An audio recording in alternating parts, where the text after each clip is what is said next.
What's going on, guys? Adam again, back with Atomic Garage, and today we're going to take a quick minute and talk about AN lines and fittings and some of the annoyances that I have personally been running into. Coming up in this video.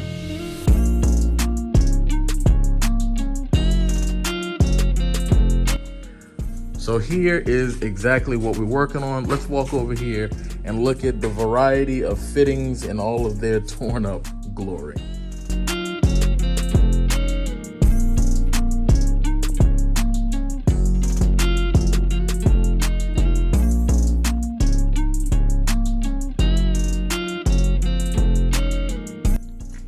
Super quick video. I deal with a lot of Evil Angel. It's the Amazon brand of stuff. It's probably a company, but whatever.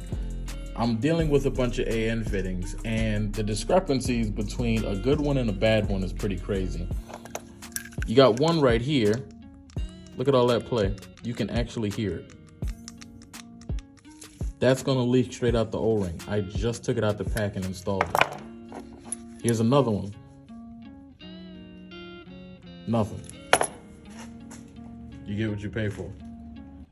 So I've also seen the benefit in dealing with better quality stuff, or just dealing with the right stuff.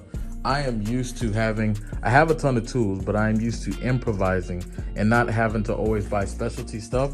But I will say an AN wrench is honestly the way to go. And not just that, the aluminum jaws. Now you can just get a 90-degree aluminum piece of metal and cut it, put it on each side, and you're good. But this has the little slots where you can drop in your AN fittings, and that is it's been wonderful. It's been absolutely wonderful. And I know you're probably wondering, why would you do such a thing like this? Words can't even come to mind on why. So I'll tell you right now. In order to do the swap on this car and keep a lot of stuff intact, I had to go with a front sump oil pan for an LS, which required me to run AN lines because that's what came on it.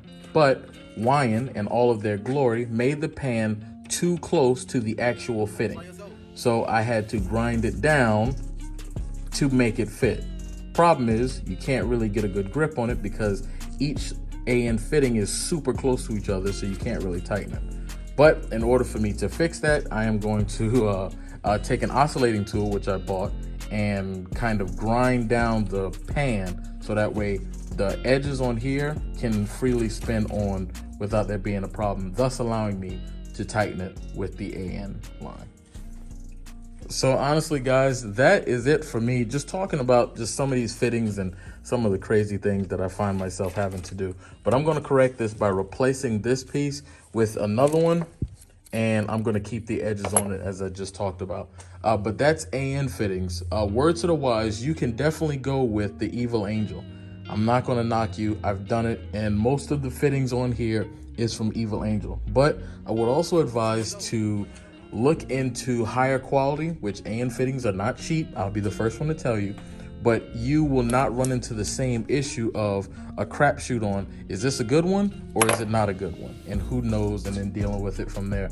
Because it's nothing like spending the money, putting it on the car, and especially in this instance, this is for oil. All my oil is going to drain out with dealing with these. Constantly doing it, putting it all together, and then it leaks anyway. So that would definitely suck. Definitely look into multiple different kinds of AN fittings and not just solely off of price. Take it from me, guys. Look at this. I'm taking this apart. Look how much play is in there. That is causing it to leak. What O-ring is going to keep and take up that slot? That's exactly where it was constantly leaking from. That's not going to work for me.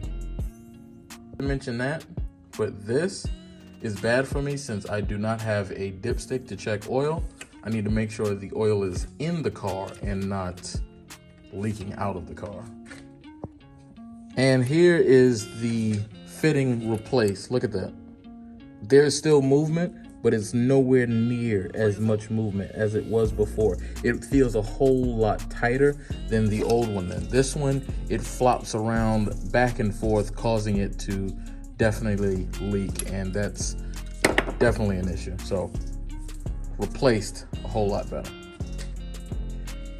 And that's it for this AN fitting talk. I just want to show the difference between a bad one and how it will leak and a good one. So I finally replaced the bad one with a good one, still by Evil Angel, but more than likely I will look into completely replacing all AN lines, fittings, and everything, and probably going with a different company. I've actually been looking at becoming a dealer for AN fittings. This is not a promotion. This is just my frustration with doing work, putting it all together, making sure I have the right tools to do it, and then it still doesn't work. That's the very, very frustrating part, especially when you don't have a bunch of time to redo crap. So anyway, that's it for this.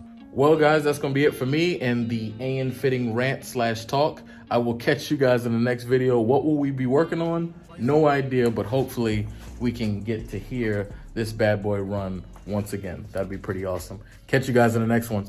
Peace.